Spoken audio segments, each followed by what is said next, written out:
What's up guys? What's really cool about this car cover is that it comes with a nice carrying bag, so you could tuck it in away, easy for storage. Makes it so you don't have to kind of just wrap it up and leave it everywhere. You can put it in this bag and have a nice storage.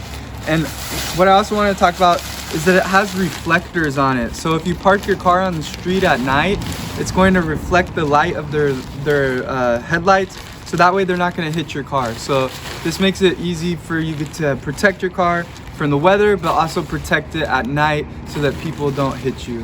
So make sure you check it out. Really good sized car cover, reflective, perfect material. What's up guys, check out this car cover. So it comes in a nice carrying bag, really easy to put on. Just slide it right over. And this is what it looks like. Has little pockets for the mirrors, side mirrors. But yeah, covers it perfect for rain or snow or whatever weather you have that you want to cover your car for. So it actually also has straps on the side so you can kind of tighten it.